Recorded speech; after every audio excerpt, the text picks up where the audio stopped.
La Bible quotidien. Une série de réflexions quotidiennes centrées sur la parole de Dieu. Que ce livre de la loi ne s'éloigne point de ta bouche. Médite-le jour et nuit, pour agir fidèlement selon tout ce qui y est écrit. Car c'est alors que tu auras du succès dans tes entreprises. C'est alors que tu réussiras. Josué chapitre 1, verset 8.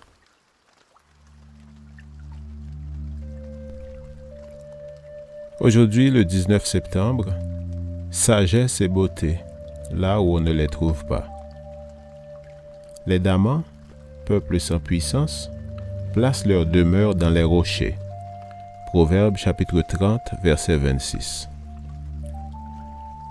La Bible enseigne de plusieurs manières que regarder aux apparences n'est pas la méthode correcte pour juger autrui.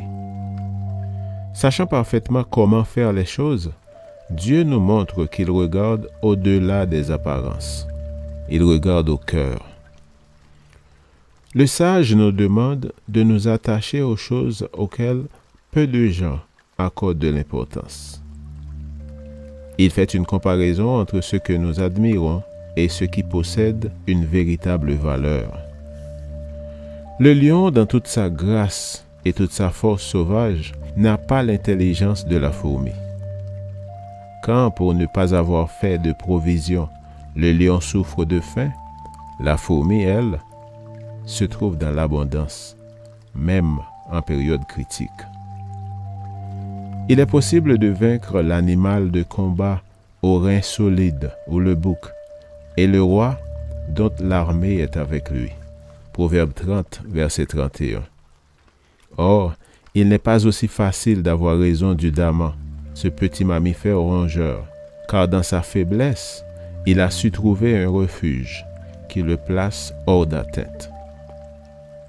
Le Seigneur a pour objectif de nous inciter à utiliser les dons qu'il nous a accordés pour en faire le meilleur usage.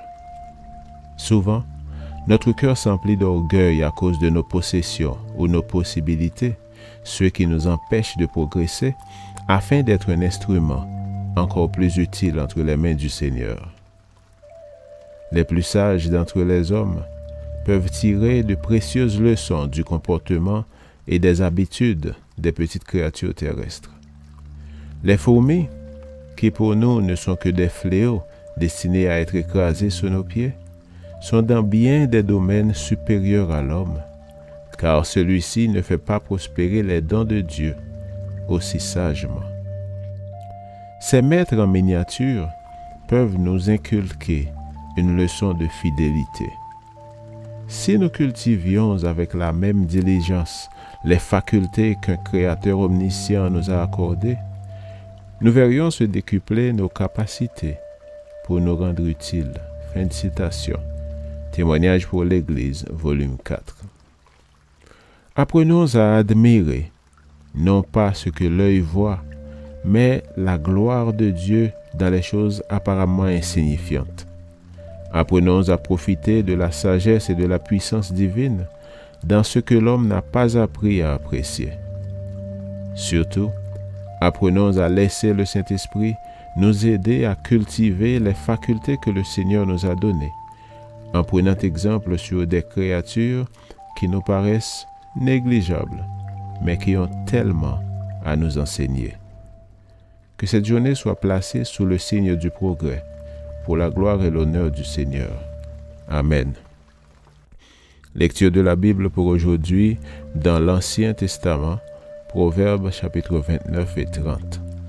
Et dans le Nouveau Testament, Luc chapitre 21. Merci d'avoir écouté. Je vous souhaite de passer une excellente journée avec Jésus. À la prochaine!